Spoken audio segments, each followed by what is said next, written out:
What's going on, everybody? Welcome back to another amazing episode of the Modern Queer Podcast with your host, Xzavier V. Simon.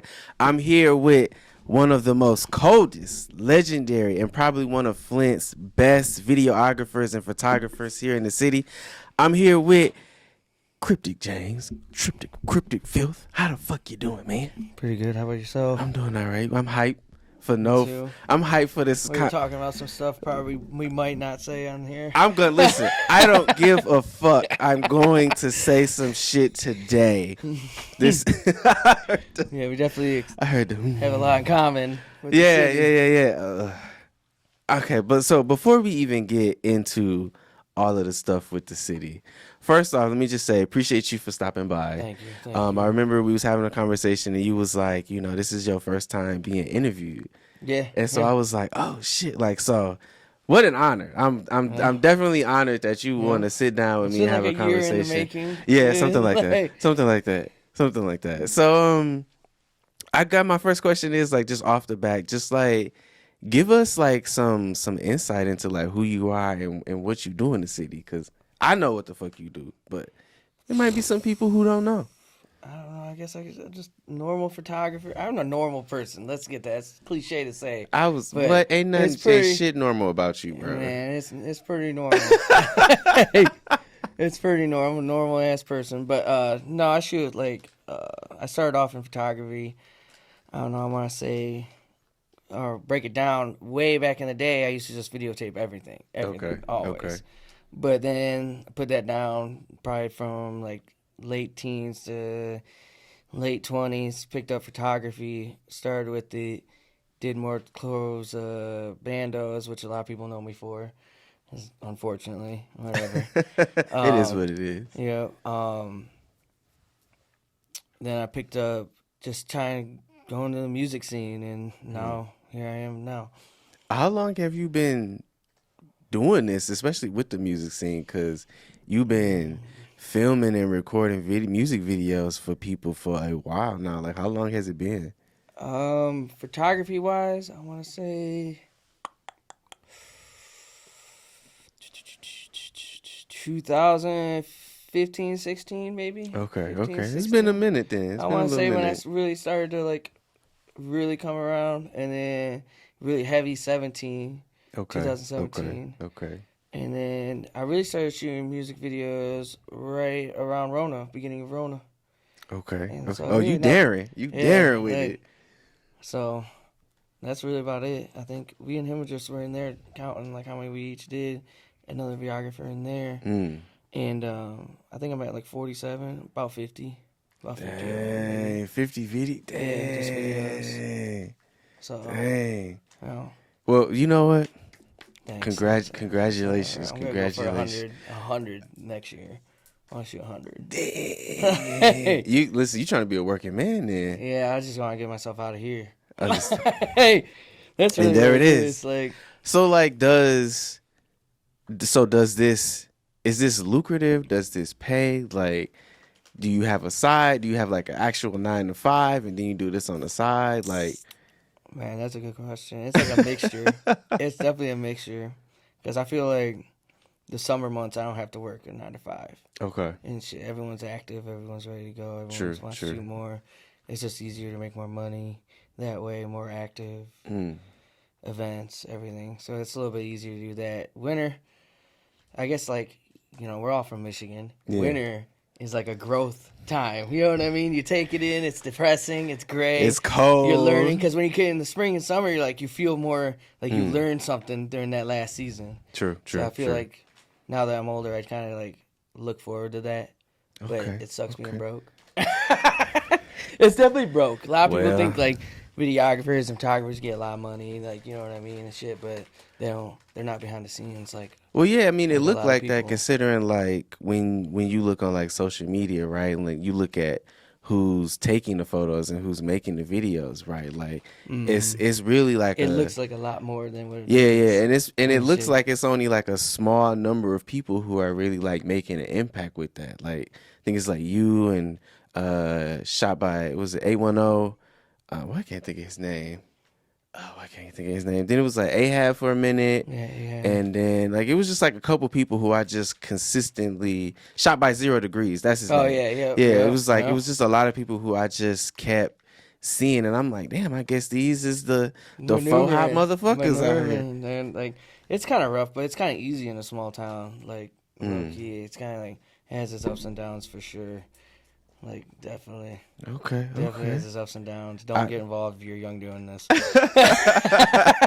Wait a minute. Why the parental advisory on that? What's good? Because I really don't. It's oversaturated as it is. Well, it's a little bit. But you heard it from the man himself. I like everyone, so I like everyone to start doing Don't believe them lies. Don't believe them lies. It's just, you're not ready for it. A lot of people are not ready for like the attitudes and the secret agendas. Well, yeah, because like crushing my dreams right now. It is though. It is like a lot. It's like that even with probably anything though. Yeah, you know what I mean? definitely. So I mean, even I feel the same way. Like a lot of people think like writing and journalism and stuff like that is so. I don't want to say so happy, but it's like a lot of camaraderie. And it's like, no, it's a lot of secret agendas. It's a lot of bullshit. Yeah, it's a lot of bullshit. It's a lot of people who are very manipulative and vindictive. They'll lie. And they'll just lie. It's for no same reason. thing. Yeah, for no reason. That's like kind of the issue with, I'm not going to say the people of Flint, but just the people of entertainment. It's just that everybody wants to be fake it front to and make center. it almost. Yeah, everybody just wants to use other people for leverage. Or leverage. To build their own career. And it's like, it's all fake love. It really you know what is. I mean? And once you kind of accept that, it's easier to maneuver, but then you never know. You just never know. Because it's like working within this industry, it's easier to build a relationship with that person. Mm-hmm. And then when you start realizing who they are, it's kind of like, it's either you got to take it as is and maneuver with it or walk away. Like, it sucks. Like, I mean, and sometimes you really do have to like walk away. Yeah. Sometimes you really do. Oh yeah, there's a lot of people that are self-destructive, like self-destructive. These are true. Listen, these are true things. And that'll affect you. Also, very true things. Okay, you know, fuck it. We just go get it. We just go get into that conversation. Like, so recently, like, and I think we had talked a little bit about this, but like recently, just me looking at like how like the end of my summer was a very traumatic experience for me, or whatever, and just how I didn't know it was a traumatic experience because, you know, you in a real sort of, even though you try not to, it's almost like you inadvertently subscribe to grime culture and grime mentality. And so you're just always on the go kind of thing. And so you don't really sit down. You're like, okay, I'm good. I'm good. I'm going to keep doing this. But then when you get that opportunity to sit down, at least for me, that's when I started like reflecting on some of the shit that had happened. And I was like, wow, I'm low key been traumatized by some shit in the city. Like, what the fuck? You know, and then you got to deal with that.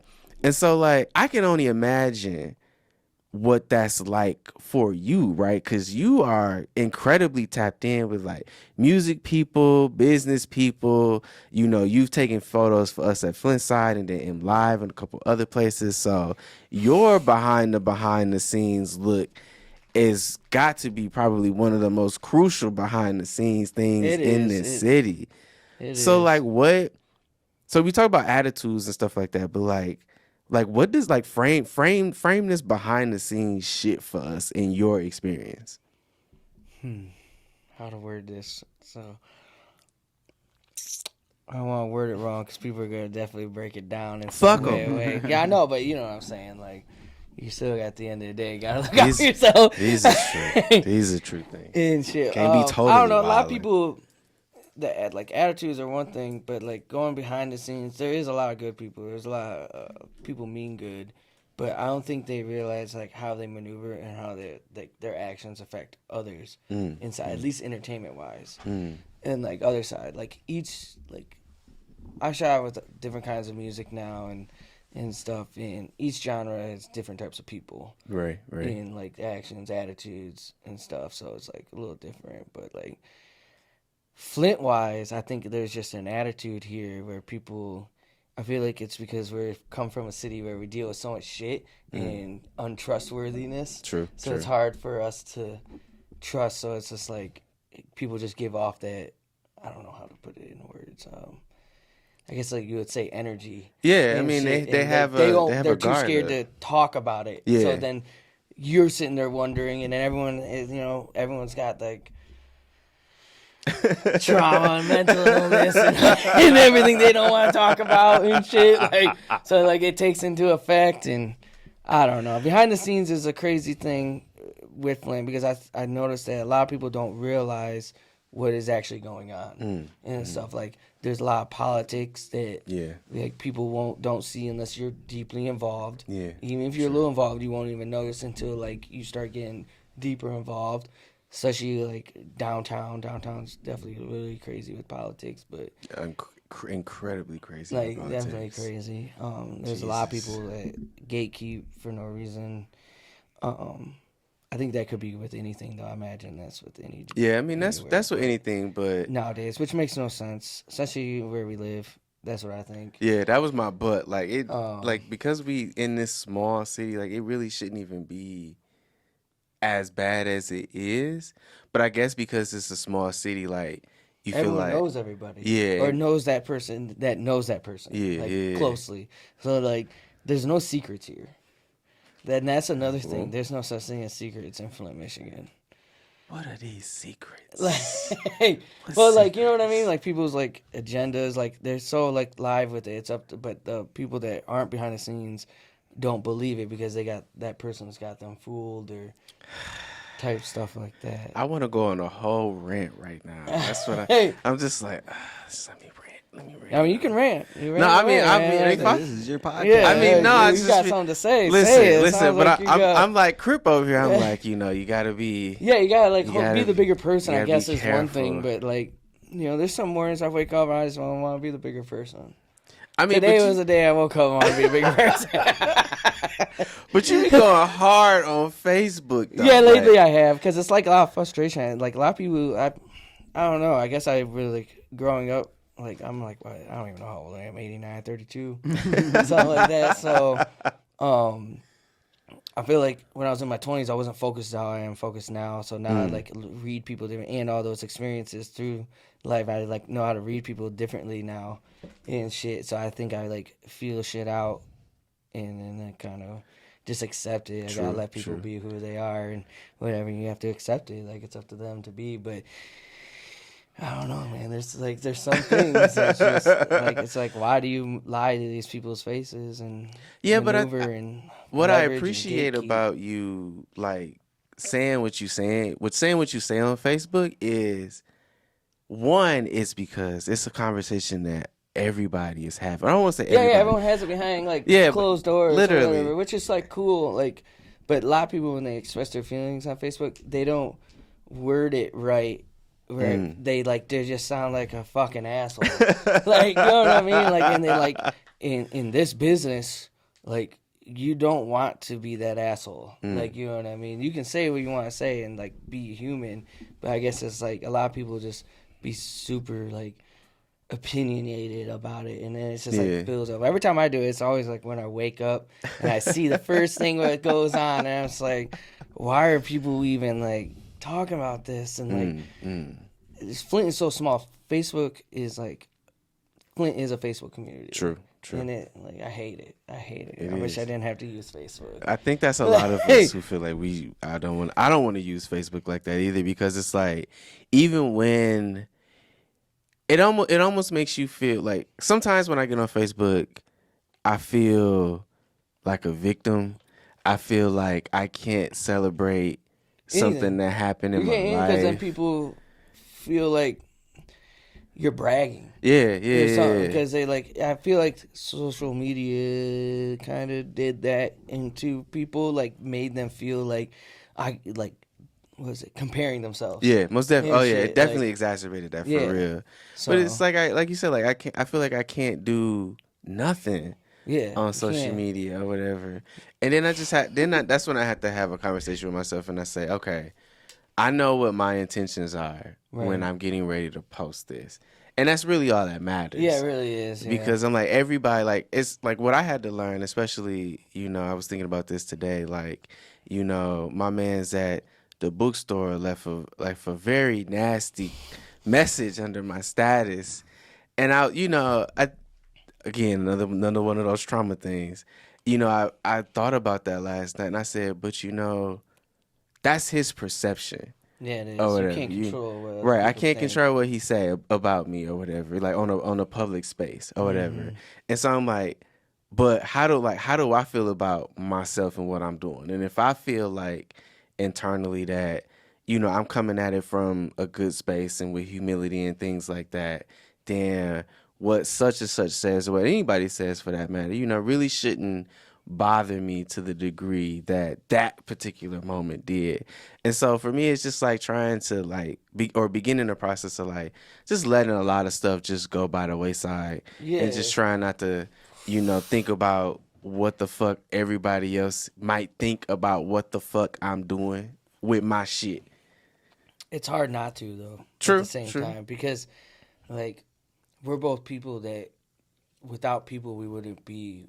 True. Like, you know what I mean? I could not do what I do without y'all doing what y'all do. Exactly. So it kind of like it's hard not to feed into it and protect yourself and shit. And that's where like I feel like it's just like, but also people are just fucking morons. Like I'm just gonna break that down. Right now. Like, I feel like people are so fucking stupid.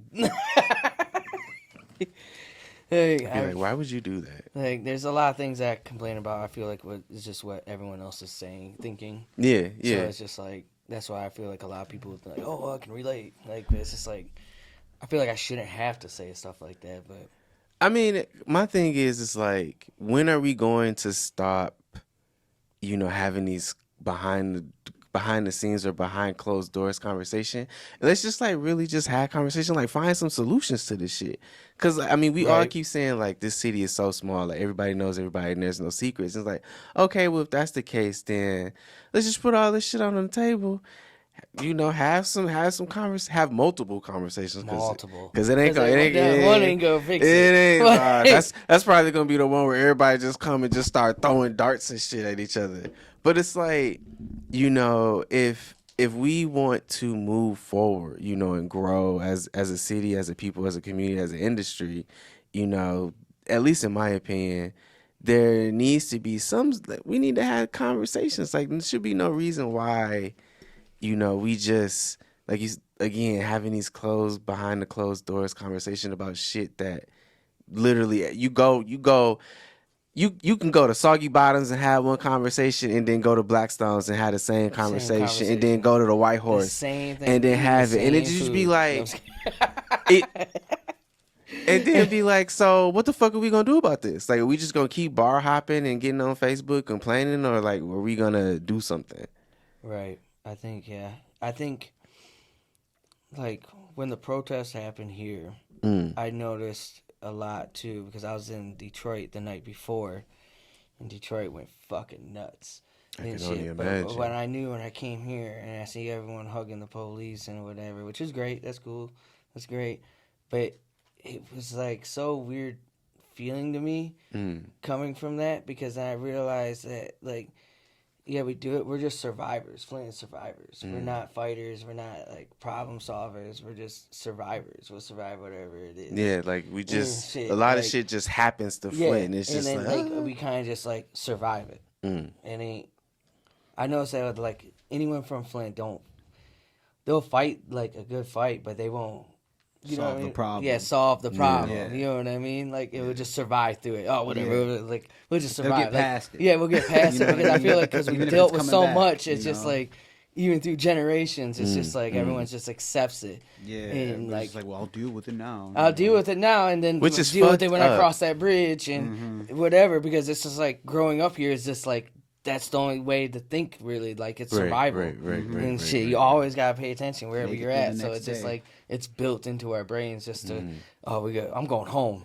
Like, in type shit. Like, okay, I'm going to the crib. I'm about to smoke a blunt. I'm about to just like, chill. I'm chilling. Like, no matter what, at the end of the day, I'm going home. I'm gonna do whatever it takes to go home. And I think that's like why our Flint mentality, because you can go across. I've noticed I've met people like Florida, California that I even never met here, but you could tell they're from Flint and shit. So it's like, whoa, like, you definitely, it's weird. That sounds, as you say that, like, that sounds super sad, though. Yeah, it is. It is sad. That's like, what I think I was kind of getting into. Like, it's sad to think that way, because we're never gonna better ourselves. Right. Because it's just like we're just acceptive. Like we accepted the water crisis. We're accepting the money, even though we still don't it's have out of good our water. it's out of our reach as humans. But it's like, how can we? We don't sit down and figure out. It's only a small group, but it's like we can't all just sit down and communicate. Because I get it. We all gotta get up and go to work, or we can't pay our bills, or we can't do it. So it's like we just accept survival. Yeah. Like that's actually giving me like a different perspective on a lot of different things at the same time. Photography showed me that a lot too, like and shit. Because the real reason I really started photography was because of like I grew up on the east side, so it's like, and I still live on the east side, and you just kind of like, just I want to show the world what I see every day, every day. Like you get up like in people, and then like it kind of led into finding like bandos and shit, so people led in that community. But it's like people don't realize this is what you wake up to every day. Drive down the road, there's a bandit, a crackhead, there's fucking man, I'm everything. Saying, I you know what I mean? On the East too, man. When like, I got up at 8:00 this morning to go to work, there were cops down at the church down the street from my house. Oh, seriously? And then when I was on my way back, when I was on my way to here, there was cops up at the other church. Dude, it's crazy, man. Crazy. It's There's 3 shootouts in my neighborhood alone. And God shit, damn. literally on Christmas Eve and Christmas Day. Damn. Yeah, like 100 rounds. Oh, that's what that Facebook status was about. I grew up right there, like right there, and like that's how I'm like, man, this shit 9:00 in the morning, 100 rounds. The one a block from my house. It might just be the same shooting that you was talking about. Yeah, you live in State Streets? Yeah, so do I. Yeah. Right over there. Yep, that same shooting on Christmas Eve, bro. It's just like I didn't even pay no it was attention in the to morning, it. 9:00. Yeah, 100 rounds. Didn't pay no attention Cops to were it. there all day. Like, and I feel like that adds to the survival of this. Like, because now you're always aware when you're pumping gas, living in the hood, you know everybody at the gas station. You know everyone at the gas station, but you know what everyone's doing. But you're also watching. You're watching. Yeah, you're watching. You're hyper aware. Across the street, you watch people when you walk out, especially late at night. It sucks, like going like, oh man, it's the only place open. Let me go at 2 a.m. You pull in, you're the only bitch in there, man. Fuck that. Shit, like, I walk to the gas station, but I'm like, man, and it's like crazy because I don't got street lights the whole way.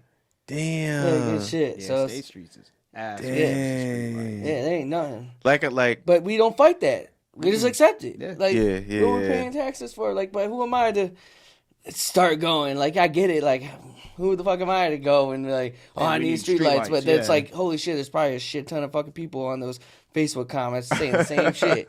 So it's like, dang, that's wild. Cause I'm like, so growing up in Beecher, like you do hear a lot about the crazy shit that goes on the east side. But like, even in Beecher, like, just like trying to go to sleep or just like chilling in the house, you just hear, you normalize gunshots. Yeah, normalize 100%. Like it was ridiculous. Like I remember, like I was in DC for like 2 years, and I was just like, oh, DC's hood too. It was. But thankfully, I was in the Georgetown area. Thankfully, and so it was like weird having to like not go to sleep and hear gunshots. So then when I came back, I was, what the fuck is that? I was like, oh, it's gunshots. Yeah. And I'm like, oh, I forgot what that was about. Like, it's wild, like how traumatic of a city we live in on a day-to-day basis. So you're right, like that survival mentality is very much ingrained in like our culture, or rather our DNA at this point. It's you grow up learning that shit. Like my dad taught me, every time you walk in the room, know the exits.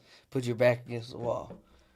Damn. Shit. Like and I take that to my grave now. Like I always, every house, if I've never been there, and like not people's homes, but if it's like a party or a bar or whatever, first thing I do is figure out where the bathroom is, the back door, fucking everything. Like, and it's like naturally in my head. I'll do it without even noticing though. Be like, oh, I just gotta go use the bathroom, wash my hands. I get the feel of everything. I watch everyone in the room. Yeah. I crack jokes telling people like I'm like 5 minutes in, I'm like, I can tell you what everyone's wearing right now.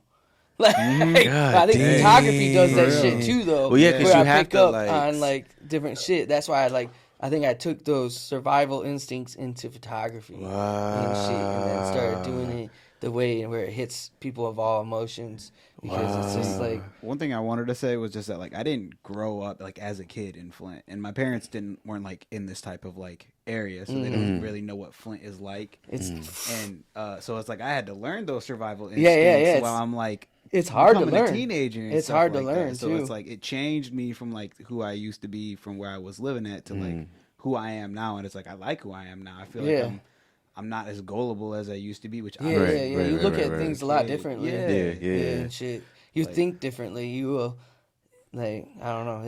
It's weird because like as the three of us are sitting here, right? Like one thing that pops out is like the similar story goes across ethnicities, right? Because I'm African American, you're Hispanic or Mexican. Yeah, that's I know, but, and we have a Caucasian American over here, and it's like the stuff like when you said your dad tell you stuff like that's stuff that we hear like and we get taught, and I'm like, what? I'm like, how does that work? My whole out? family's from the east side of Flint, so it's like growing up, like so like we grew up. I remember like as a kid, it was so different than what it is now. Like kids, I don't know. I think social media and like it wasn't as poor when I was growing up. It was just getting to that poor, like you know what I mean. The plants leaving because I was raised on like you just go work at the plant. You know that's what you gotta do. True. You gotta have a job. You gotta have a thing. You gotta have a house. You gotta have a family. I thought I was gonna have a fucking great fucking life. Right? I mean, my life's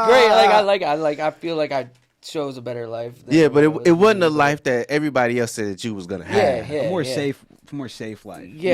For sure. You got everything on lock. You don't have to worry about stuff. Yeah. Not everyone had that either, too. But definitely. If only it worked out that way. Yeah. If only it worked out that way. But similar to you, like I love my life now because I feel like I'm living life on what I consider to be my terms. And living it how I want to live it. Feel alive. I feel alive. Like I enjoy what I do and I love what I do. And so because of that, like I'm like, okay, I'm good. Like I'm all right. You know what I mean? Like I didn't, go the traditional route of, grow up, school, college, marriage, family, things like that. Boring. Well, it seems boring. It could be fun. I don't know. I mean, it is fun to some people. But I mean, this is way more fun. Way more fun. Like what we both do. We never know what we're gonna see that day we wake up. Never. You never know. Never know. You never know who you're gonna talk to or like meet. Really, I mean, it's probably the same with everybody. I don't know what you do during the day. I'm not meeting nobody new. Tuesday when I'm here.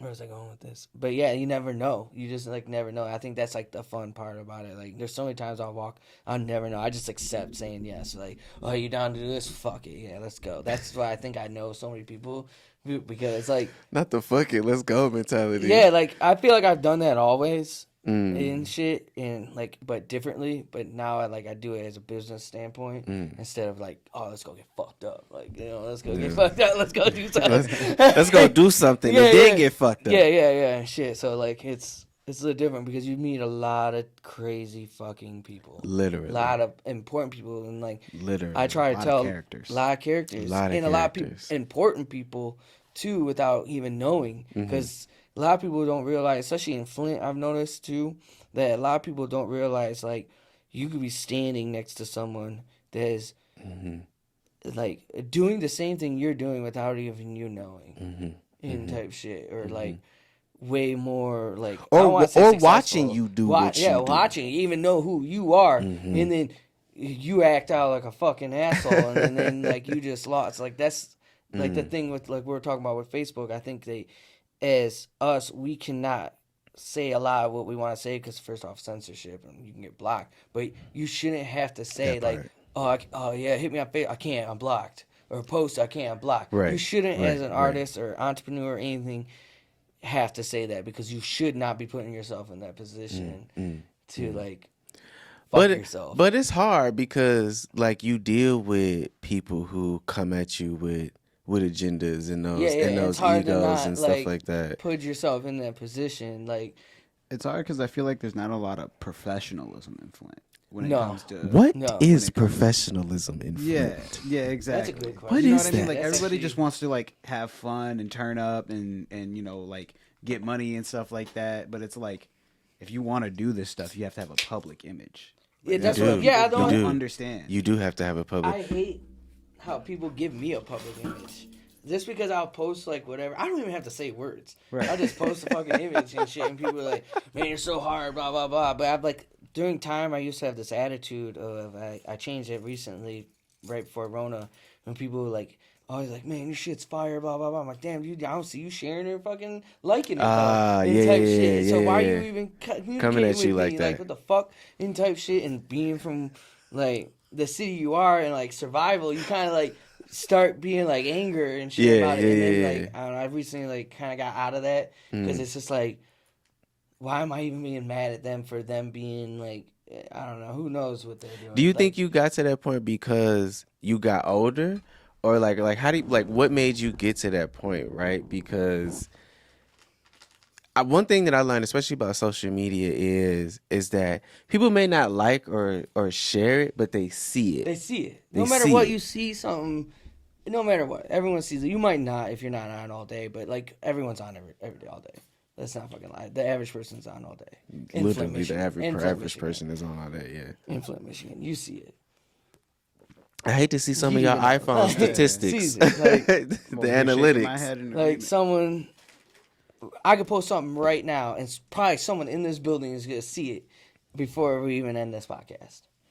Yeah. And shit. I don't even know who's on the other side of this door right now. But that's what I'm saying. Like, everyone's actively looking, and they just play stupid and shit. And that's where it's hard to go with the hidden agendas. But, like, when you show anger and lash out, it's like a reflective of your own self. So it's kind of hard to be like, oh, yeah, fuck him. Like, all this other shit. But it's just like, you just got to let them be who they are, I guess. It's hard to accept that. Like I said, some days you wake up and you just want to be like, fuck them. Yeah, because like people in the city have, you know, this hard outer shell where, you know, even if somebody is coming at you with genuine intentions, you're suspicious of it. It's hard to trust. Like it's peeling off layers like an onion for these people. And that's why, like, for me, sometimes I get frustrated when I try to like do interviews because it's like, okay, semi rant before I get to that part. Semi rant. So like, one of the things that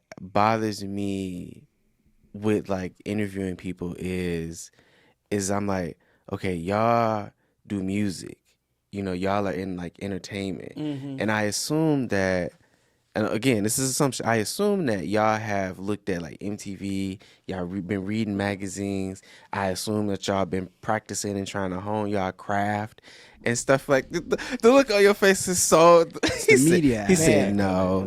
It's the media aspect. And so it's like, for me, I'm like, in my mind, I'm like, I assume that having followed your favorite artist through the number of years, you would understand how important it is to be professional, you know, with the media, at least to the best of your capabilities. But as long as that you know that media doesn't have a secret agenda, a secret agenda. I mean? Yeah, I feel like the media here really doesn't.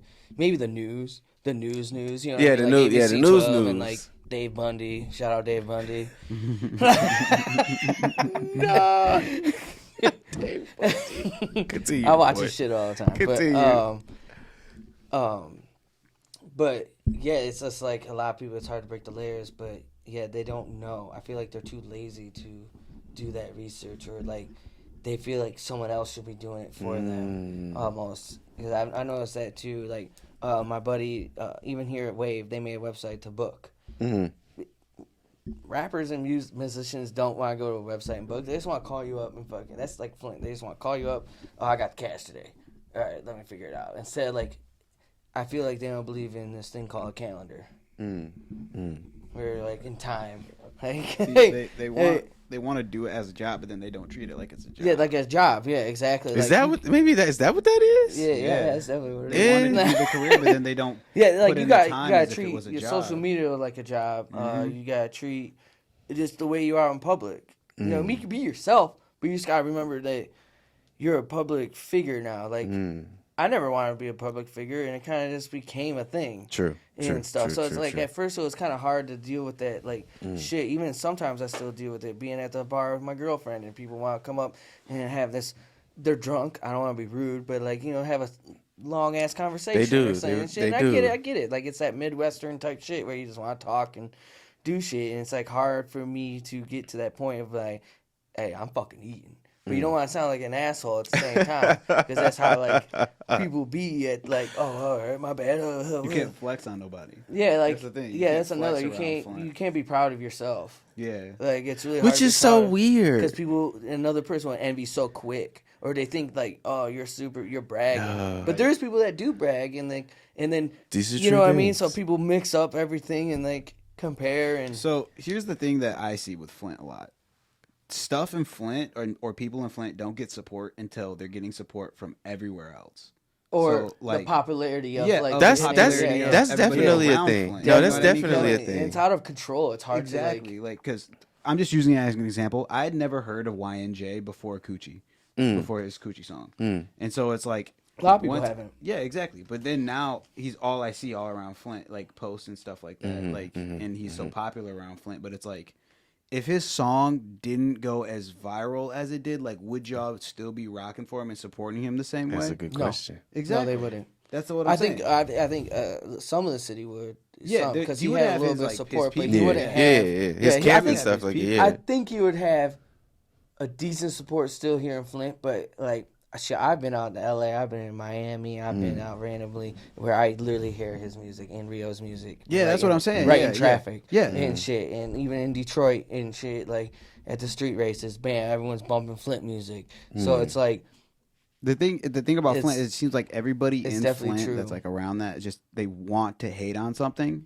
Until it gets popular. Yeah. Oh, I was there with him the whole time. Yeah, exactly. Shit. Like, I was right there. Right. I was like, oh, I've known him for so long. I went to school with him. Like, bro, like, what? He was also the same one telling him that the shit was whack and shit. You know what I mean? He probably wasn't gonna make it. He couldn't rap and shit. Like, I mean, that's one thing that I learned on, you know, because I write books in addition to doing this stuff, right? So like. Here in Flint, like for me trying to write books, it was terrible. Like I wasn't getting shit. But then like going on the East Coast, it was like a culture shock, literally, because people would be like, well, what do you do? And I'd be like, well, I write books. Well, what do you write books about? Well, I write books about this. Where can I buy it? You go on Amazon. People actually care to know. And they did it like on the spot. And it was just like, what the fuck? Like people do this? It's different. Tremendously different. Like that fucked me up, and it for like a minute it did make me mad at Flint. Like, why can't we support each other like that or whatever? I feel like a lot of those people in those towns and that you meet, they don't like. We go back to the survival tactics. Like I feel like that plays an impact almost into it, where they're like, "Nah, I'll survive this other person. Nah, I'll survive this other person," and like, you know what I mean, like. That's what I think anyway. Like, that's a good point. I like the survival aspect of it that you be thrown in, because, like, I've done it too. Like, I've met people. Like, like every time I'm out of town, I'm like constantly networking. Like, no matter what. Like, hey, check out. Oh, we're in a room. Give me your Instagram. Give me your. Everyone's with it. Everyone's with it. They're already doing it when you walk in. Like, oh yeah, give me your shit. Give me your shit. Like, damn. Like, if the networking is so different, and I feel like. We don't have that community here where we do it. Like, we have a Facebook community, but every time we have Facebook, it's just negative. They're sharing dumbass shit. We're, like, supporting a fucking dude getting beat by his baby mama right now and made him famous. Like, that shit fucking corny. That's mental illness, too. It's crazy. Cause I went, I, like if that was went switched, to school with dude, and he's like, he's crazy. Like if you that shit, so I'm not talking shit, but that's not shit we shouldn't be supporting. No, we definitely not. That's crazy. Shit. Like if he cool, he got famous, let him be what he gotta do now or whatever he's feeding into. It's not right to me. That's my moral standards. But the funny thing is that shit that we should not be supporting that, because that shit we all want to talk about mental illness and everything else. So like we literally supporting. But if that switched roles and shit, man, that should have been even.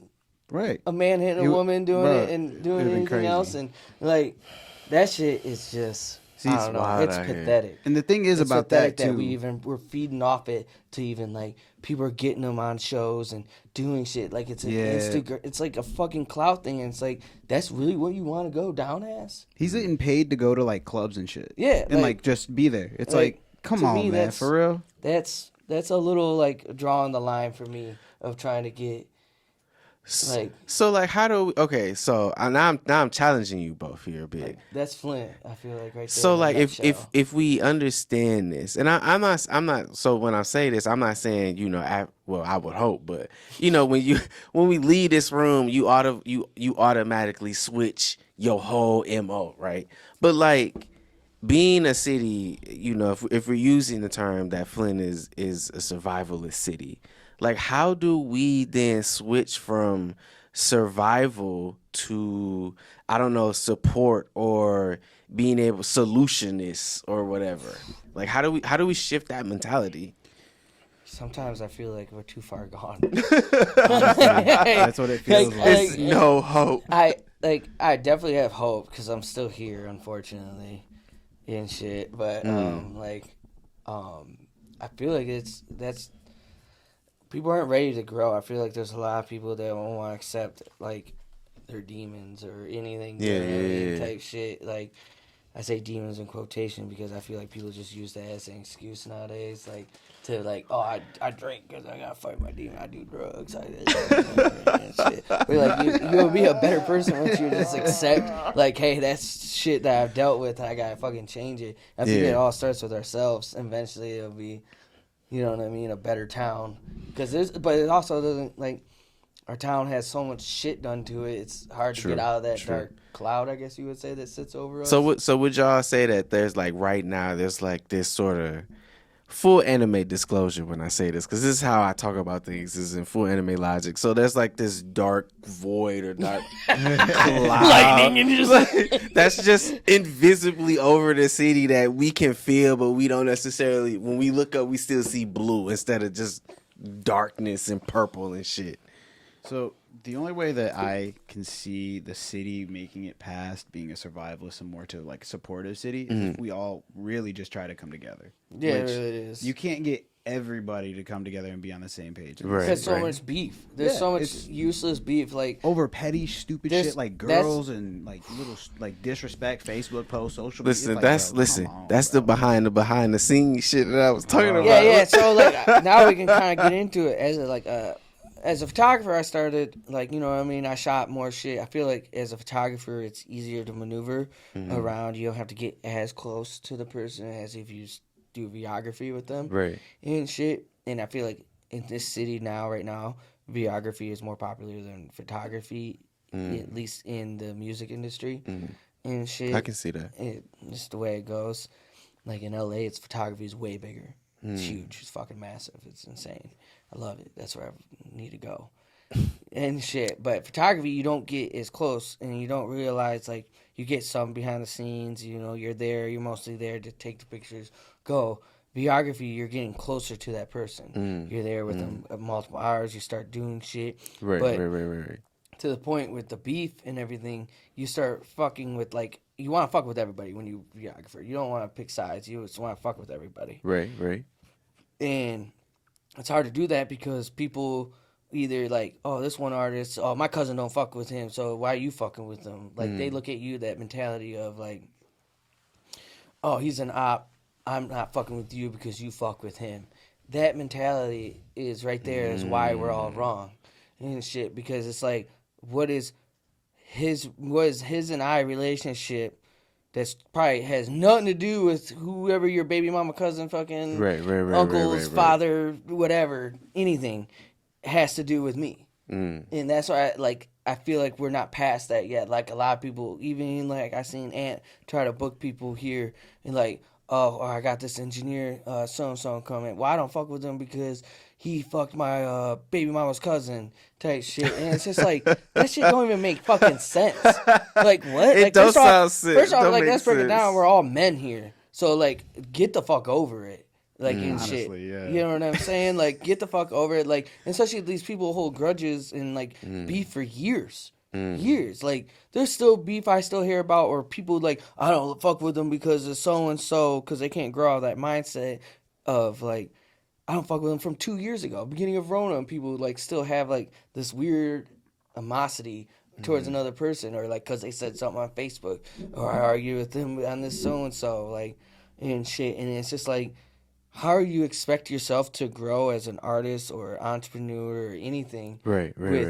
When you just gonna allow all this, and it's usually like, look, why? Like, why are you still having this mindset? Like, I feel like I used to think like that, but like now that I'm older and I'm taking it more serious, you want to take it serious, and being older, like, why am I even wasting my time? Like, you gotta worry about that shit all the time. You're making yourself have anger and negativity, and like you're wondering why this whole time, or like, oh, I gotta watch over my back and everything. Like, I get it, but like, there's a time where you can just walk away from a lot of that shit, or just accept it. True. Like, I can be in a room with someone I don't agree with, or I really just don't like. I don't hate anybody, but I can just like, hey, what up? And then worry about my fucking self on the other side and shit. You know what I mean? Like, so I feel like, why can't everyone be that way? Because I feel like then it'll all really come together. They can't keep it professional. Like, it's not even that, but it's just like, they can't keep their opinions to like as opinions. They believe it's like almost like facts. Like, everybody gotta live the way that they live. Think. And I feel like what we were talking for the podcast, Rona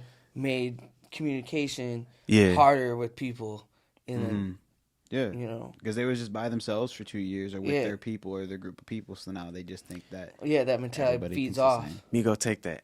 I really gotta use the bathroom. All right, okay.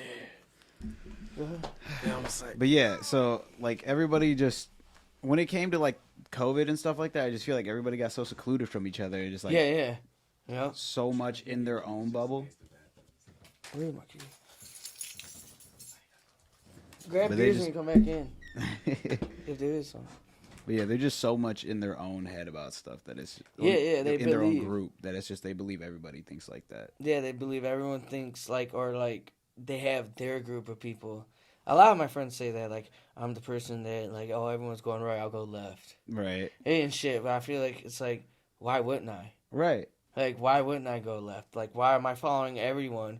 Because, like, I don't know. I don't know how to explain that. It's just the way it is, I guess. It's just, like, why are you going to go through what everybody else is going through when you go through something that nobody else is going through? You know what I mean? Right, exactly. Like, that's a weird way. I try to, like, I think of that shit all the time when people tell me, I'm like, why do I do that? Like, hey, why do I just go left and shit? And I think, I don't know. Who knows? Who fucking knows? It's that creative mind. It's a creative mind. It's also like survival. Yeah. Like, you're in a group. You never know what can happen. Yeah, you know what you're gonna get into without like some fucking other person leading the way. Mm-hmm. And shit, you don't even know their agenda. You get to handle it how you want to handle it. That's the thing. Yeah. So, I know I'm jumping topics a little bit. You said you've been doing video for how long? Like, I used to shoot videos like all the time, like as a kid, like Jackass, CKY, type shit, and different dumb shit, and like all that. And then I put it down for a long time, and then I want to say, probably like 2018. I did a little, just very little.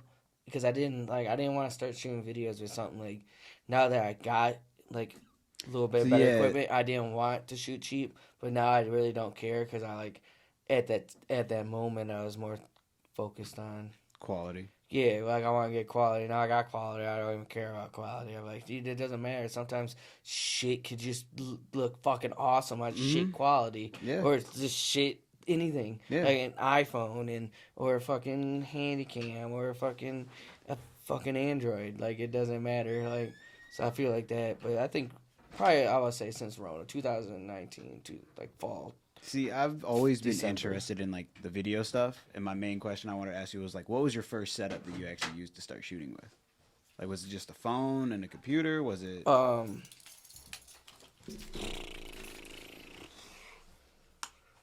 First thing, like, when I started 2 years ago. Yeah. This little, like, it was... I feel good. A Canon, like, it's like a cheap Canon, like, power zoom, I think it was, or something like that. And I was just doing, like, bando videos. Just with, we can get in that in a minute after I go take a little restroom break about that shit, but... I'll talk to you about it after the interview, so that way you guys can stay on topic. It's the beer. It's the beer. I want to tell this too because I need to say this actually on an interview about how you like started. We need to know about the bando life. Yeah. What's up? You want to fill in? Hey, you want to fill in? I got a piss. Yeah, we're recording. No, I just need to get Sponsored by Wav Village here. He can take my place as I go to the bathroom. There you go. Come on, go. Hey. Yeah, go do that. Go do that. Woo. You're a little commercial. All right. Wait, that's my coat. This is your coat? That's no, my coat. yeah, Your I coat's don't in think. the studio. Oh, the other one. Yeah. Duh. Dun, dun. So am I live? Am I live? Yeah. Oh shit.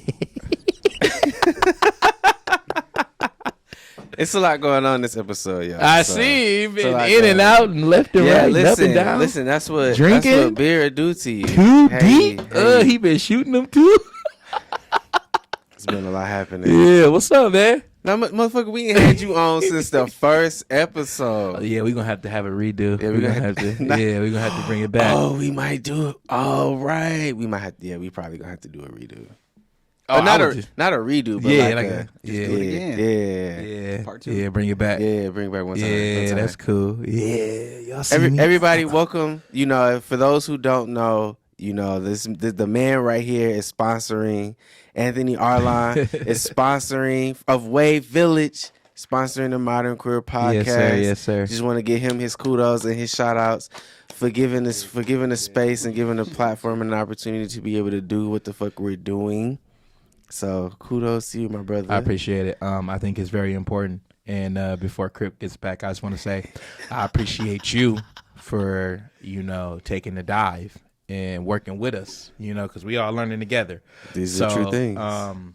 Yeah, I think this is very important. I like everything you've done so far. I can't wait to see the rest of it. Yeah, starting. Oh, so I can say this. Yeah. Starting. I'm gonna make a Patreon. Nice. I'm doing that so we can handle some of the back Smart. end. Yeah, Smart. Yeah. Patreon, GoFundMe, all that type of shit. Yeah. I like that. I Yeah, like this nigga, yeah. man. Because I was thinking about. I was like, okay, yeah, probably should start. Because I was thinking broader than just Flint. I was like, okay, this is something that's gonna be blasted to the world. Yes. Like, and there might be motherfuckers who might want to invest in this. So let me get my Very ass smart. on Patreon. Patreon, Modern Queer, Wav Village. Cryptic Filth. All right. Thank you for the commercial break. Commercial break. Doom. I'm gonna be back at. Do you work tomorrow? Probably like a half a day. Okay. Me and him gonna be up there on Thursday. Alright, I'll holler at you. All Get out right. work. Did that motherfucker go to take a piss too? Off one beer, bro. Shit, man. Y'all niggas been getting drunk. We're not drunk. Definitely not drunk. It's gonna take more than these Yeah, like I got to one in get the drunk. studio, but hey, can you grab that beer out there and throw them in there, in the fridge? I mean, you might bring me another one. Yeah. This is why I'm definitely gonna. I said 6-pack. I'm gonna bring you a 12-pack. I bought a case of beer because we're laying flooring in my other studio, and Where's the other beer at, Trey? in the studio by your coat. Oh, okay. I got you. You can just like bring it in here if you want. Yeah, got a nice beer. Can we sponsor that? Is Budweiser supposed to be? I wish. Listen, I wish. Budweiser sponsor us. Budweiser sponsor this shit. I will do you guys a commercial. Budweiser. Okay, I will write the best article about Hey. you, motherfucker. Sponsor this podcast. Sponsor us. Yeah, we need to talk about Yeah, the bandos, cause Yeah, he asked me a question how I started, like where I started. Yeah. Videography and like what the. so like setup what was, does so- and explain what to us what bandos mean, cause some of us may not Bandos. know what bandos Alright. mean. So, I think it's more popular nowadays. A lot of people know, probably because like it's more interesting. When I started doing, I think I was like, all right, let's just start from the beginning. Take it back. A bando is just an abandoned building. It kind of like, I hate how I'm kind of known for this, but it is what it is. I think I say that more because the community is kind of toxic. It like grew. But when I started, let's say, always, since a kid, you always just kind of go into an abandoned building Yeah, where we're yeah. from, you know what I mean? It's just adventure. And shit. And then when I picked up a camera, I kind of just like wanted to show the shit around me. Like just, it started with like just taking pictures and shit, and I started on this. Not you brought the whole back. Yeah, it's probably not cold, but they might be. We'll take warm beer. So, like, to the question he was asking, I can say it as we're connecting both questions now. I started with, like, a Canon, like, power shot. Really, I started on, like, an iTouch. Remember those little things? Yeah. Like, and shit, like an iTouch and shit. Throwback. It's on your foot. And, I started with an iTouch, and I really kind of just, like, you know, I didn't believe in phones then either. Like, I didn't care about cell phones after I started to pay my own shit. And I felt like it wasn't worth the time and money, and I wasn't really doing anything but drinking and shit, like working and going drinking, like, you know what I mean? Some Flint shit. Yeah, so like I felt like I never really needed a phone, and we all grew up in the era of not needing really a phone before or anything. So pre-internet days. Yeah. So you kind of like used to knowing like, oh, shit, I'll just be home later type shit. But I picked up a Canon. It was like a power zoom. And I wanted to take pictures of, like, everything around me, like, street photography, like, people at the party store, the neighborhood I see. And shit. Just move the mic a little bit. And, you know what I mean? Just the things I see around me. Mm-hmm. Everything I see, like, you know, like, during this time, like, I have phones still sitting at home in a shoebox of, like, I don't even know if I can get anything out of it from, like, street race. I used to go to the cruise all the time and like hanging out, like, you know, like, stuff that undisclosed things and stuff, and I like extracurricular activities and like hanging out with different types of people and shit. I wanted to be like, damn, I want to really show the world this shit. Like, I think my homegirl showed me Instagram. Like, she was like, you don't have Instagram? I'm like, no, I got an iPhone Touch. Like, an iPod Touch. What the fuck is this? Type shit, right? And it was like Facebook. I just, like, deleted my old Facebook. Didn't even care about it. Type shit. She was like, I think you would like Instagram because you always, like, take shit on that. Your pictures and stuff. So I was like, oh, shit, what's this? And shit, downloaded it. So I kind of, like, got into it, like, a little bit. Like, more serious. So I went out and bought the camera.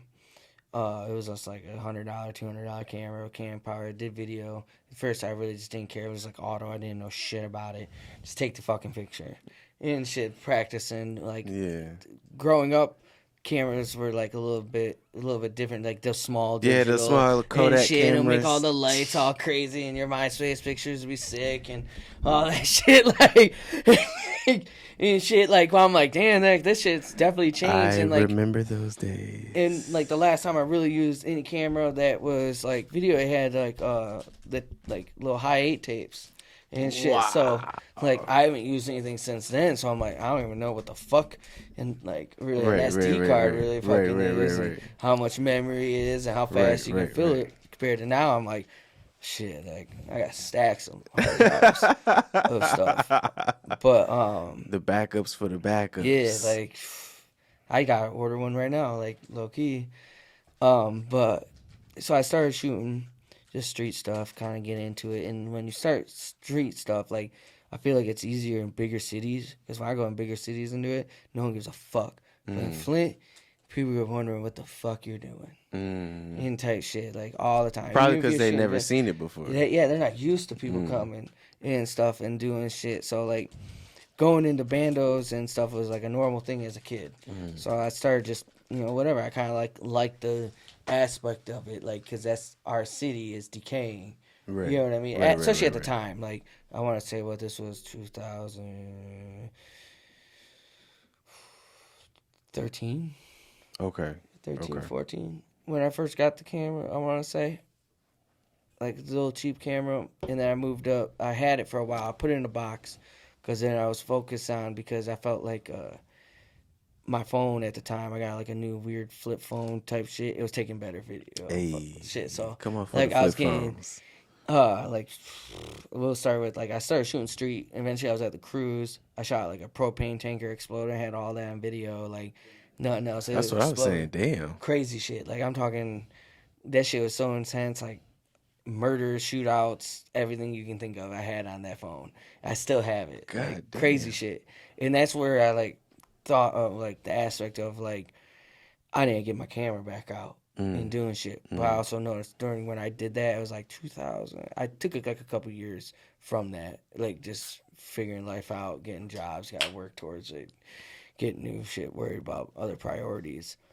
And I really picked it up again and like walking around the neighborhood, taking more pictures, kind of, and I had the idea of, I think it was 2017, I started, end of 16, I started watching like abandoned videos on YouTube. Okay. Like paranormal and abandoned videos. Okay, and I'm like, man, these people suck. Like, they just go like through the shit and they're like scared and like talking too much. Ironically enough, it was just like a couple days ago or like last week on my memories, I talked about how I wanted to start my own YouTube. Ironically enough, then I really don't do that no more. Put me in jail and shit. But please don't do that.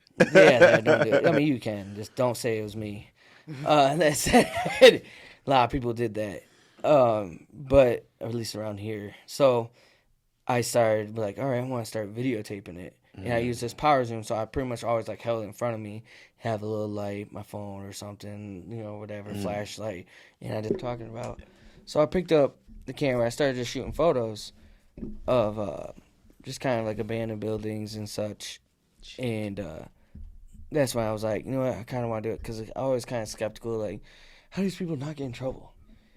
Trespassing, like, because there's times even taking photos, like, but I feel like a lot of times on people on YouTube, it wasn't many, like, especially nowadays, like, at least where we're from, you ran into crackheads and, like, other types of shit. These are true. And I feel like none of these people always, none of these people really ran into these, like, types of people. Some videos did, like, there's a lot of people, like, there's some definitely pioneer YouTube urban inspired for sure shit that have done it. And so I was like, and I started posting around Reddit that time and shit, all my photography and shit, and my shit was like on those, like, I just found out, I didn't even know about bandos or like urbex or urban exploring, none of that shit until Instagram. Like, like someone tagged me one of my photos, and I seen all the hashtags. I was like, what the fuck is this? And that's when I looked it up on YouTube, found all the videos, and I was like, oh shit, let me try this shit. So like my first one was we've been trying to go into this spot for a while, because I hung out with a couple old buddies of mine that did graffiti, and we wanted to get into this building. And it was the old police academy. And shit. And well, we never got into it. We like, unsuccessful.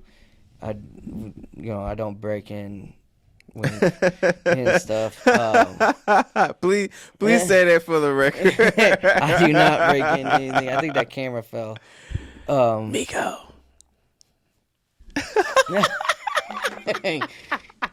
It's a lot happened in this episode. We'll keep going. We just cut the thing. Anyway, so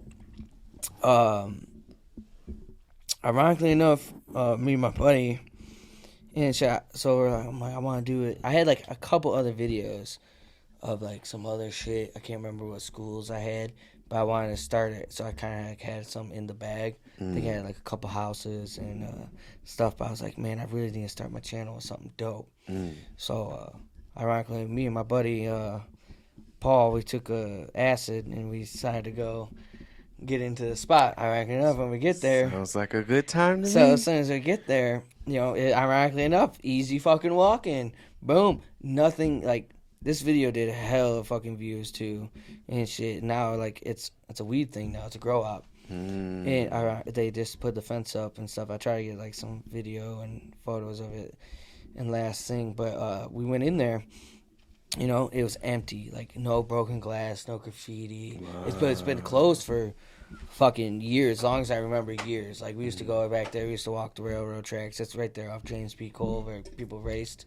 Okay. Yeah, in the back where the railroad tracks, right before you go over right to the north end. Look at it. And so we went in, I did the whole thing on video, and we found like riot gear helmets. Wow. I took all that shit home.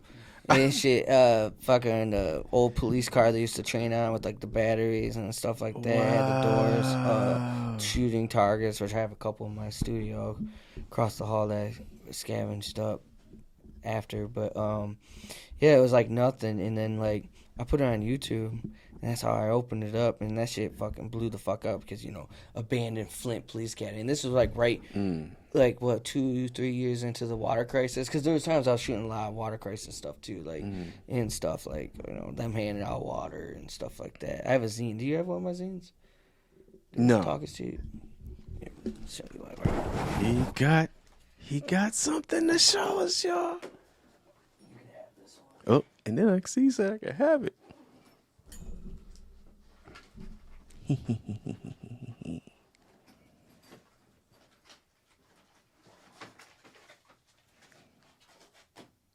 Oh, wow. My motherfucker got physical merch in the bag.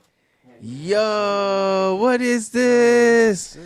Yo, what is this? Like, yo, look like at one of my first scenes. I should probably did that in the opening. This is sick. You know what? No, see, but he said go ahead and open it. I don't want to open it because I feel like this is like a collector's item or some shit. Know what's in it. I'm finna open it up. You might. I mean, whatever. Listen. This might be worth millions of dollars someday. You don't even know, bro. You talking about open it? Definitely not. My next one's gonna be good. I've been planning it for a while. Okay, well, we know, Miguel. We'll get the next one. We'll get the next one. I got a knife in my mouth, huh? Yo, what? Talk is cheap. Yeah, it's like kind of like the brand and type shit I want to go for as like talk is cheap. It's gonna be my collective type. It's broken. Yeah, like pop it. Like it's like I don't know what happened. One day I opened it and just broke. Gas station knives. Not it just broke. You want to open yours? Yeah, I want to open it while you talking. All right, so I like this, the outside design of this cover. Yeah, my homie Tech, R.I.P., and my buddy Yars did it and shit. I came up with the idea during Rona. Like, I was like, man, I need to make my own zine. I had it for a while and shit. And I was like, I need to start something. Once I start it, I want to make that a brand, like whatever I name it. I'm talking to a motherfucking multimedia specialist. That's what shit. And I did everything myself. Basically, I couldn't quote it all the way. The cover and stuff like that. I printed it right here at Flint Prints. But my next one, I'm going to do like a lot more differently and stuff. But yeah, so I posted that video. It got shit. I don't even know. It blew the fuck up on Reddit. I'm talking like 40,000 in a week and shit. And I just started like my Reddit. YouTube. Like it was like my second video. I had like a guy doing a burnout in a truck from years ago before it. And I had a YouTube back when I was in high school, like just random shit that we did, like, CKY type crap and all of that. But, which I'm never good at. You can find it by yourself and you can never find that shit. And whatever.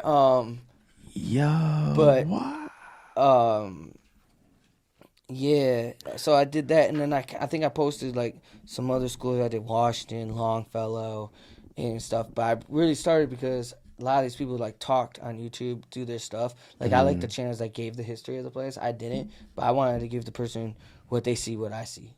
You know what I mean? Like walking right through, that's my perspective. So I turn, the camera turns. Yeah. So it's like Blair Witch almost feel. And that first person perspective. Yeah, of what I see. And I did that for like 6-7 months, I want to say, maybe even less. And then I did Pirates Park, Flint Township.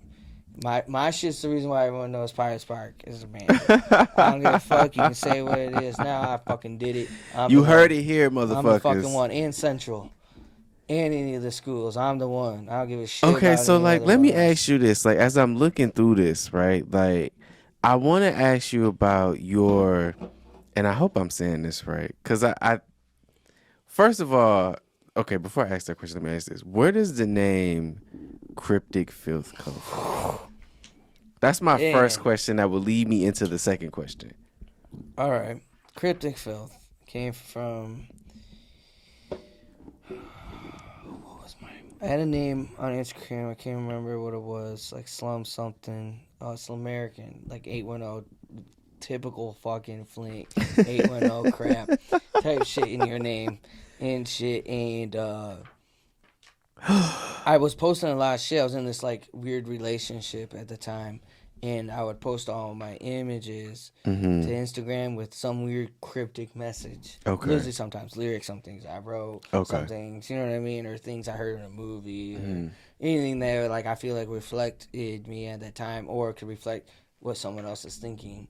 And some, you know, some pictures did it itself. I didn't have to, but the girl at the time was like, you always like, cause someone was like, your shit's like, during that time we're posting and like on Reddit and like Central went viral when I posted Central photos. Like the news went crazy, dude. Everyone was like on my ass about that shit. Like it's just like crazy. I'm like, bro, we've been going to Central since the power was on then. Like we've been going to that bitch for fucking years and shit. Like He said we was all on that motherfucker. yeah, like I don't know what everyone's been. So, but the popularity of urban exploring got bigger. Like it's still growing. I think it's just more toxic now. More entities get into it. That sounds about right. So, but yeah, that's so. I kept like writing these little messages, and the girl at the time was like, "You always like write cryptic ass messages," and like I don't know what it was, but I remember these times these other people always like, "You fucking make our city look like shit." All these type of people on like Facebook and like news articles when they're sharing at Central. Like a lot of people like I had so many like people that like sent me their photos like of them in the school. Like Central was like a crazy thing that like brought like emotion out of a lot of people, because a lot of people went to Central from all over the world and shit, and like people would send me like, I was in this room where you took this picture, and they send me that photo of them in that room from like the 70s. God and damn. shit, and, like I cried when I saw these photos, and like like that shit's crazy. It's like touching and shit at the same time. It's like you don't know how to handle it. At that moment I really didn't know how to handle it. Now I'm older and I look back at it, it's like, damn, I really did like show what people don't get to see. Right. And then you got those other people that are like, fuck you, make our shit look bad, you're the reason, yada yada. And that's when you know, and filth came part of it. Like it was just all abandoned shit. And now I'm trying to lead myself away from the filth, but I keep it because it's like so far gone in now.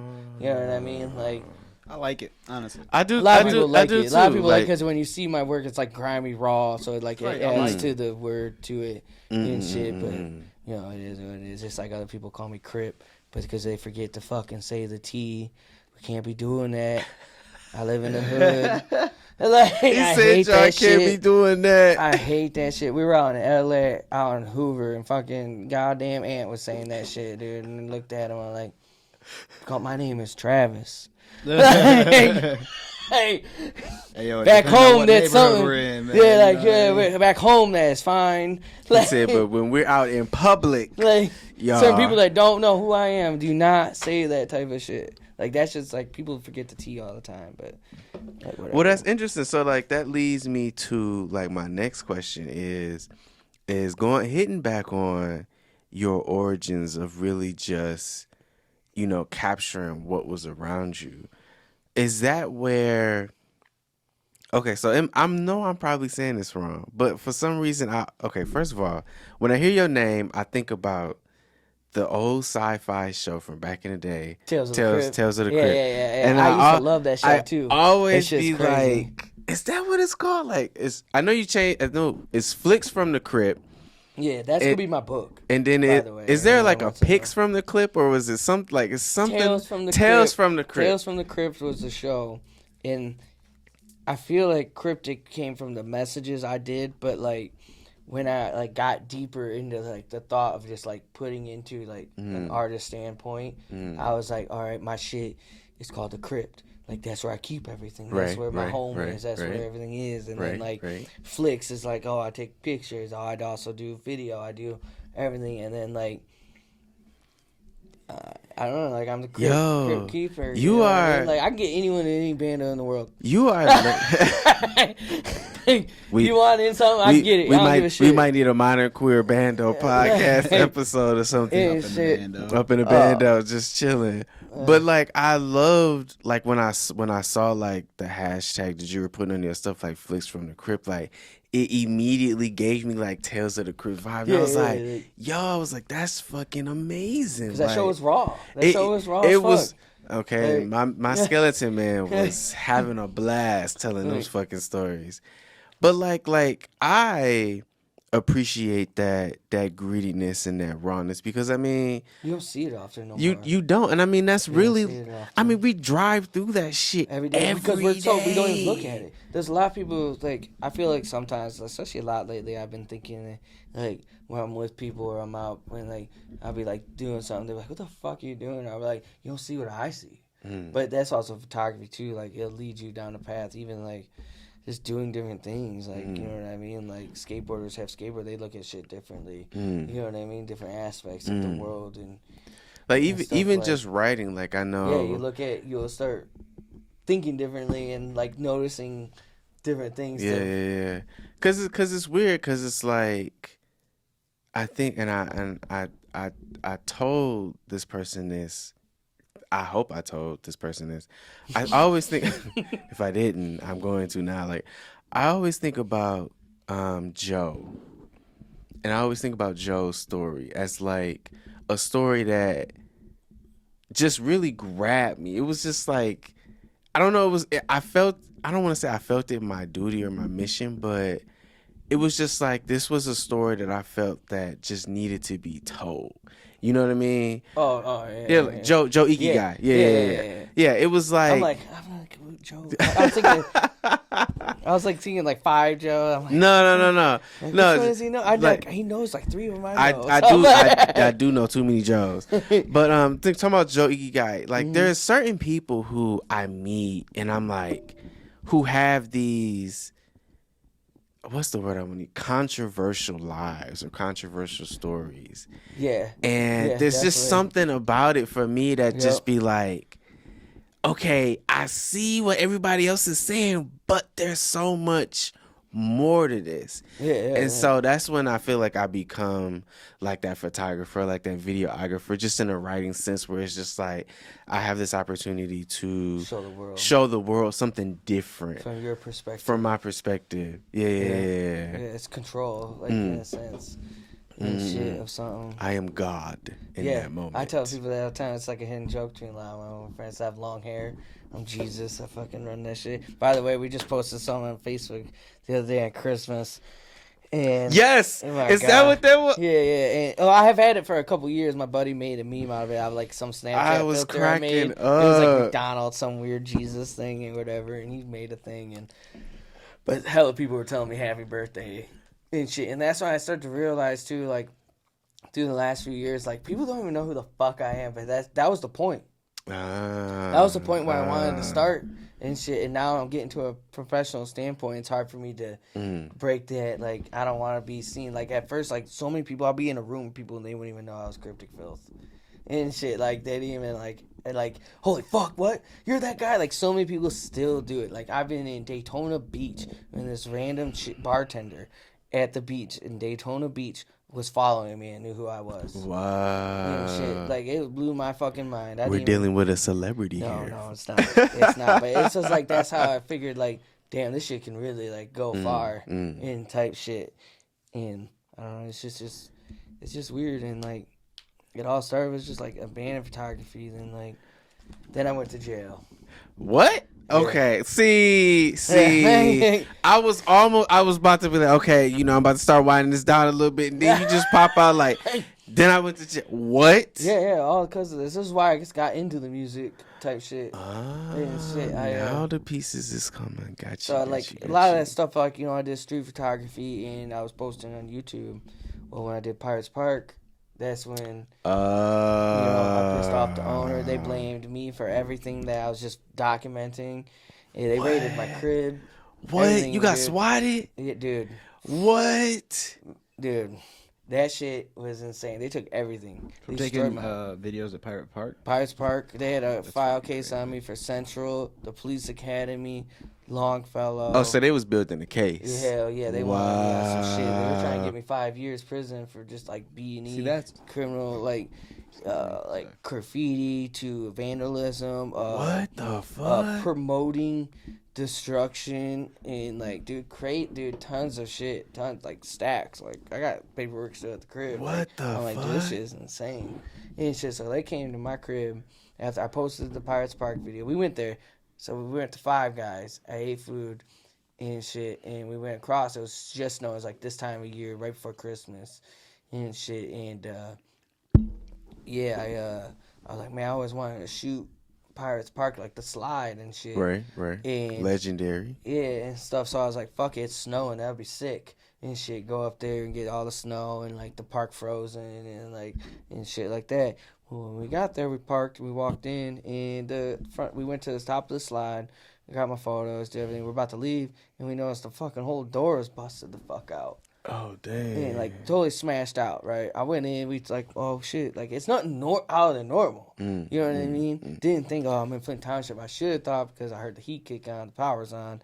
But I've been to Central numerous times and other places where the power's just on. Right. Think nothing of it. Went in that bitch, dude. The gumball machine was on the ground and everything's broken. I went around, did the video. That bitch blew the fuck up overnight. Like overnight, like crazy. I never seen my YouTube blow up. I was like, dude, this is crazy. Like, first it was just like I didn't even post Essential. My photos of Central went out. I didn't even post a video yet of Central. So I'm like, damn, this shit's crazy, blowing the fuck up and shit. And like 2 days later, I'm like smoking weed, eating breakfast, and these cops fucking these two detectives knocked the door, try to play good cop, bad cop. I already knew right when I opened the door, I seen them with fucking guns. I was like. I shut the door. I talked to them through my window, and they try to like play. You gonna let us stand out in the snow? I was like, well, you got a running car in my driveway. You can go sit in that bitch. Right.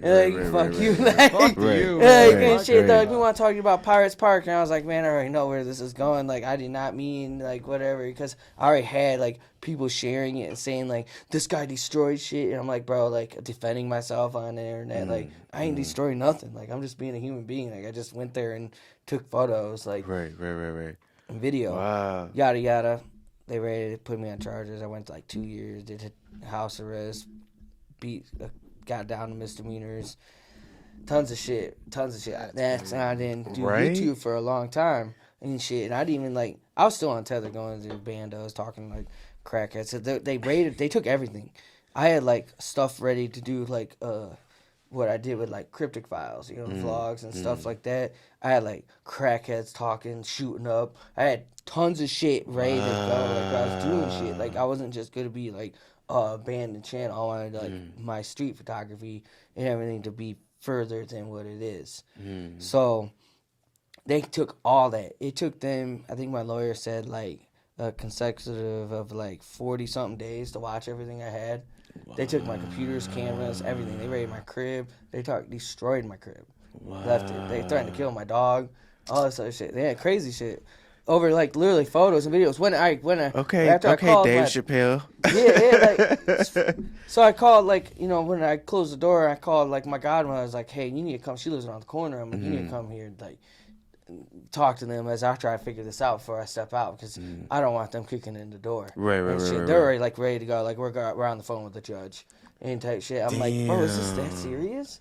So I'm like, all right. So I I went with them and shit, and they like got me on like some like petty ass warrant shit that I forgot to pay a ticket and shit. So they locked me up, and every time I made bail, they kept me on new charges. That's what Flint Township does. Yeah, fuck you. They do that shit when you're locked up and shit. They're fucking pieces of shit. Their whole city. They try to say that I made their city look bad. Like, you got all abandoned buildings in that. The mall is empty. Fuck literally. You. And shit. Like, literally. They tried to, like, play good cop, bad cop through all that. So, I sat in jail. I did my thing and shit. And had to fight that whole case. But after a while, I put it all behind me. I still did some stuff on Tether. Like, I did the Flint water plant. And shit, which we will have a video soon, by the way. Okay. Yeah, it's crazy. Looking out for that? Yeah, it's crazy. Wow. What the hell, man? Then, that's why I took, like, a time off. And then I started, like,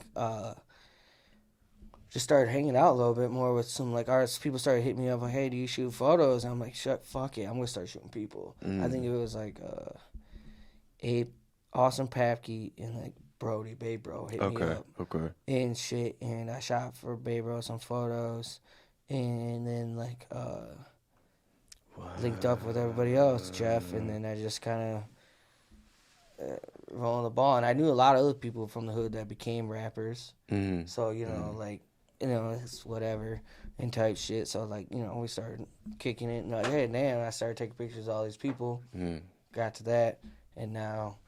That's video. But now I'm up in the studio And I'm gonna focus more on Yes, you are opening on the studio, yeah. and when you open it, we'll have to invite you back.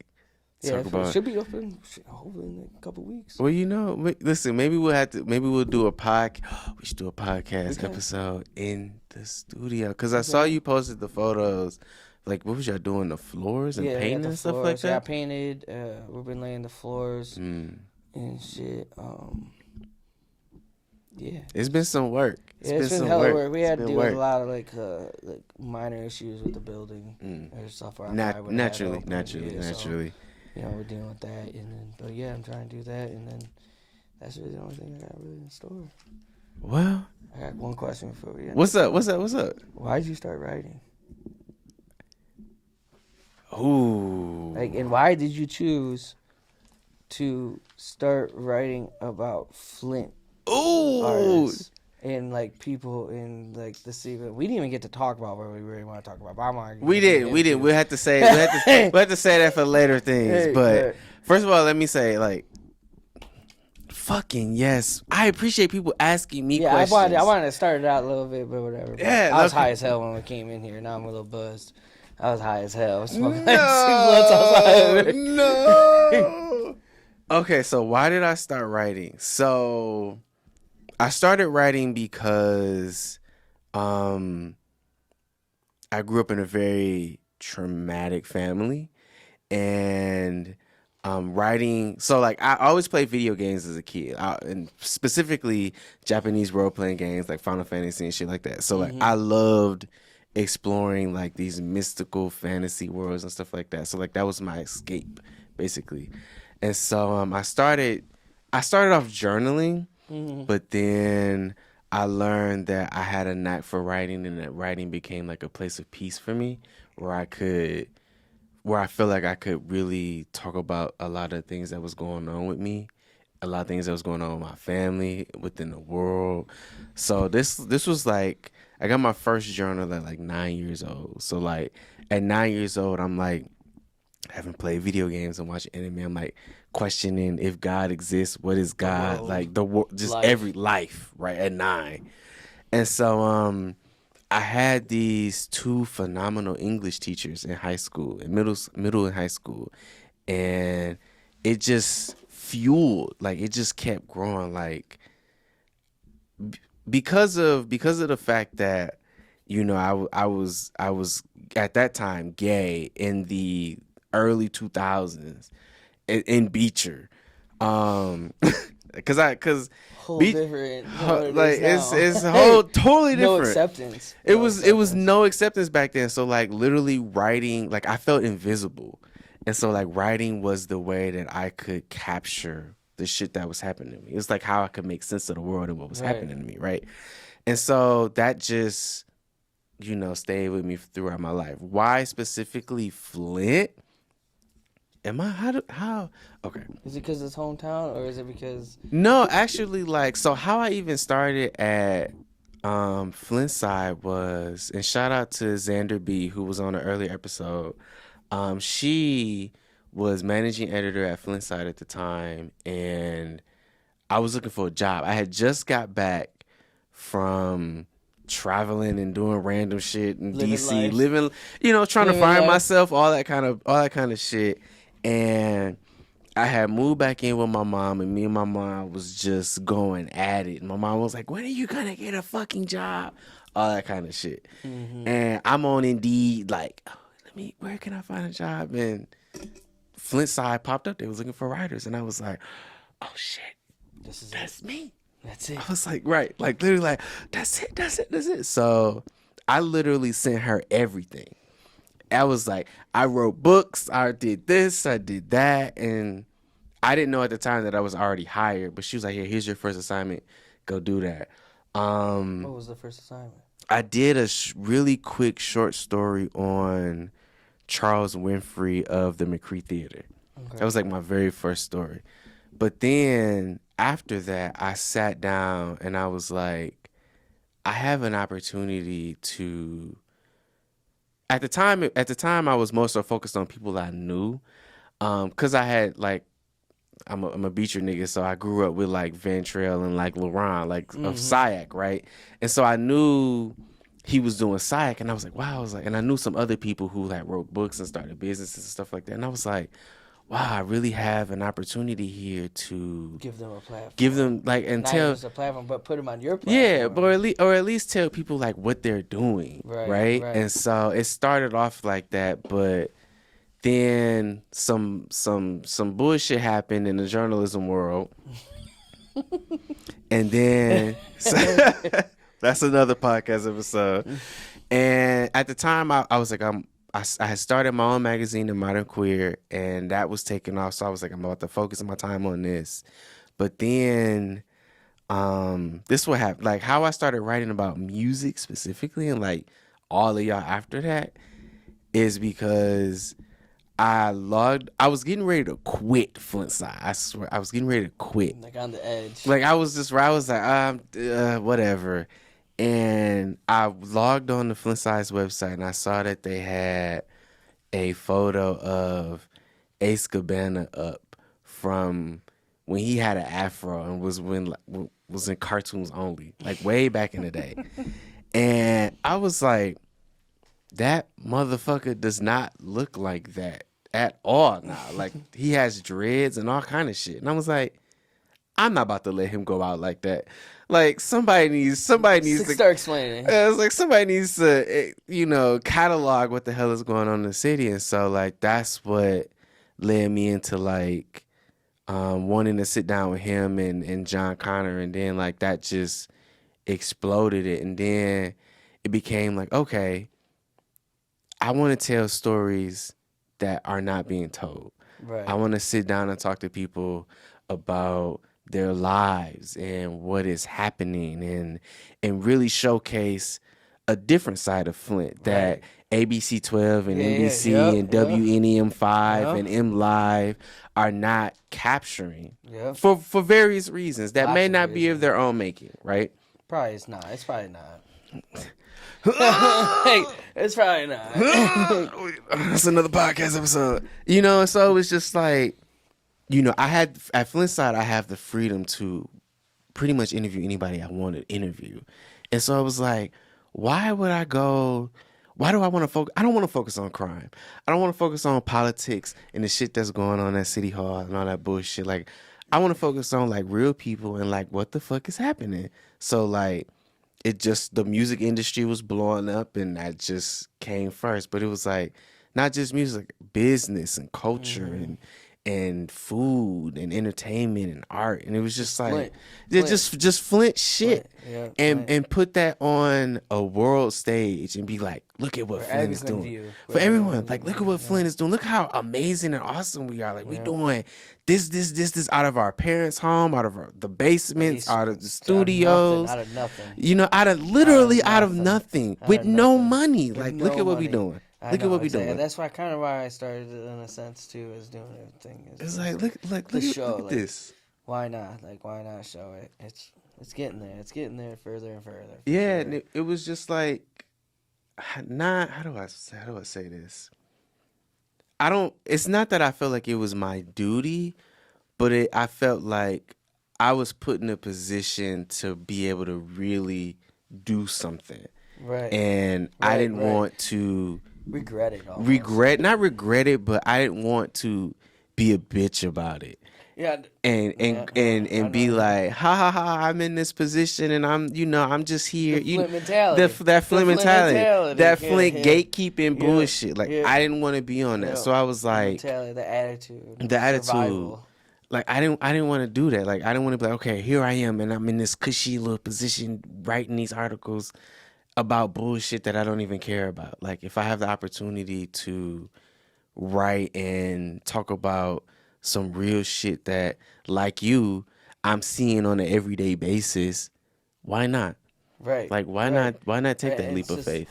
Yeah, right. And it makes you feel better. It does. It makes you feel better. It does. Doing everything, and like, it makes your job easier almost, I imagine. It does. It does, because, literally, I won't say nobody, but you know, I'm the main person who is running these streets, like getting these kind of interviews and getting these kind of conversations. Not very many people are doing it. It's some people, but not very many. Very little. It's like a handful. Yeah. Literally a handful. Like if that, they all do different like platforms. And shit. There's definitely. And there's room for more people. Yeah, there definitely is. It's definitely Flint has to be seen. There's a lot of talented people here. That's why I think like.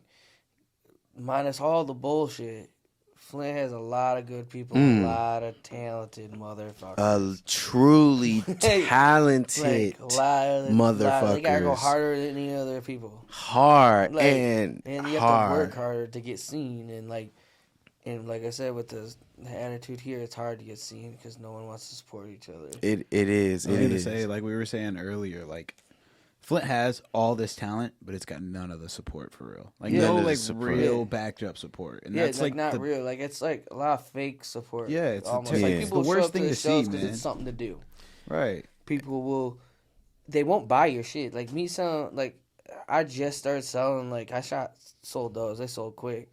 But like doing art shows and galleries, because that's like my main goal at the end of the fucking end of life is just to have my own gallery. And that would be lit as fuck. We're gonna put that out there in the universe for you. But like doing that shit, I notice a lot of people. But I also notice a lot of people that come up. Even doing videos, I'll charge cheap. Or even photography, everything I'll charge cheap, but people still don't want to pay it. So at that point, it's just like you're like. It like hurts your value almost. Like the city does that shit to you because it's like they'll be like, "Oh yeah, support," but like they really won't even share it.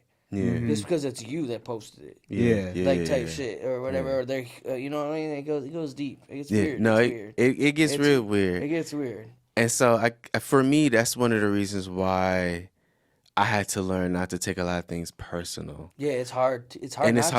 It's hard because it became. I said, talk about support. I said, motherfucker, I'm supporting y'all. Right. Like, right. That's I am using my God-given gift or whatever, my gift to put y'all in print. That's especially for like video and photography. And putting you on a platform for the world to see. Like, and you not want to say you still, but you want to.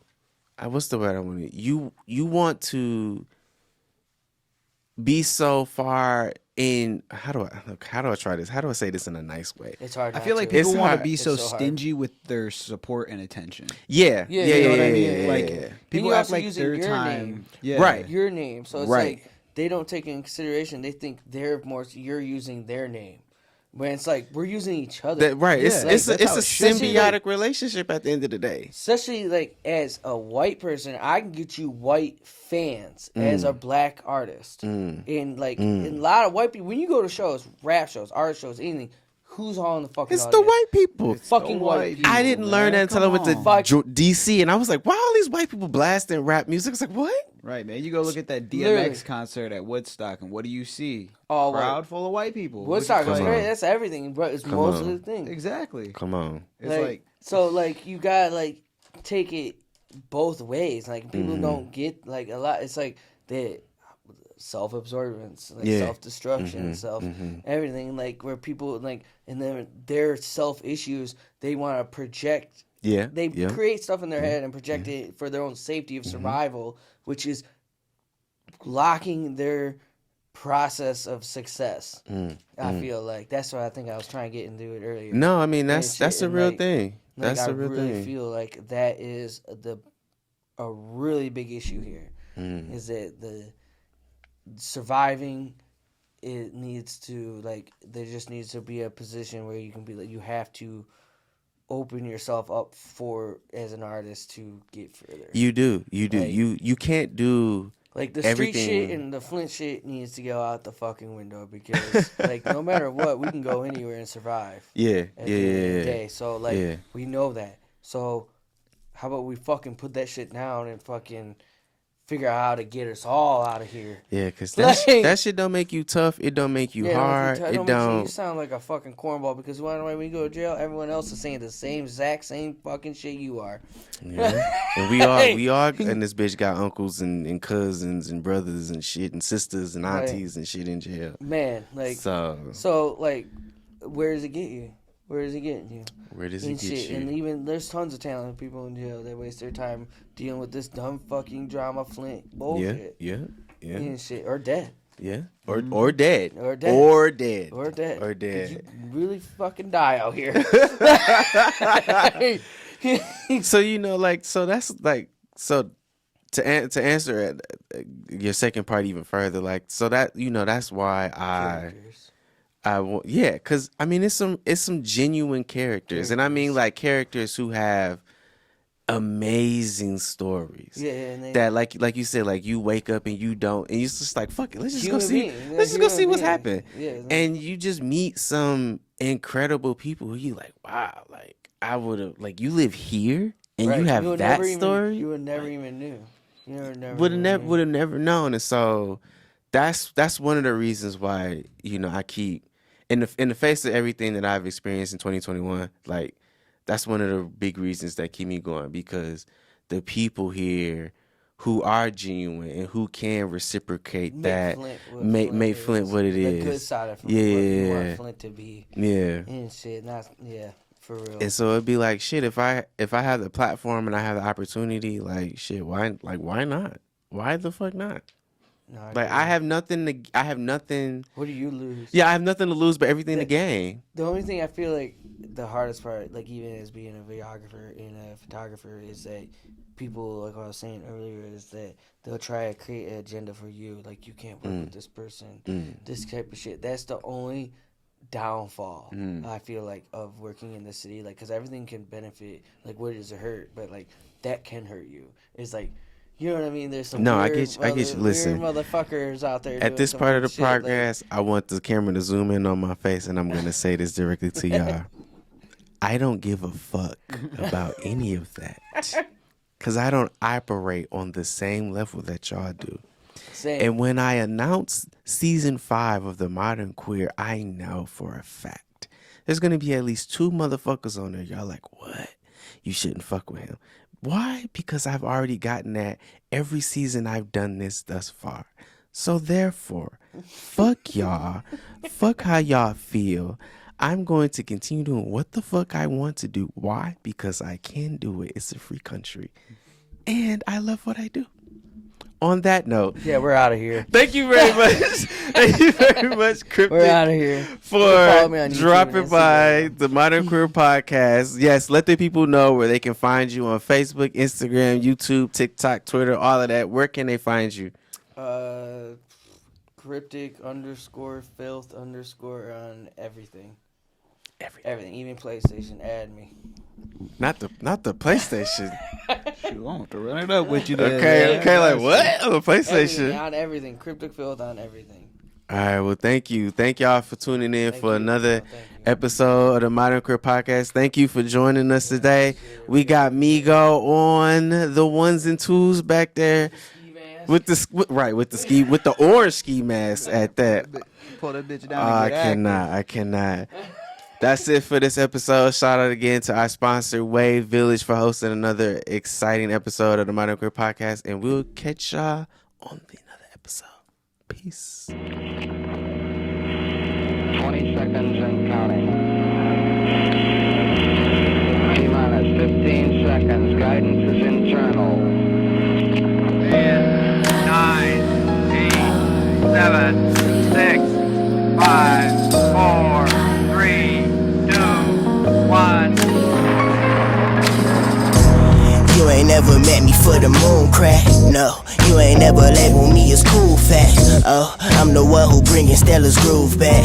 Fuck whoever let R. Kelly in the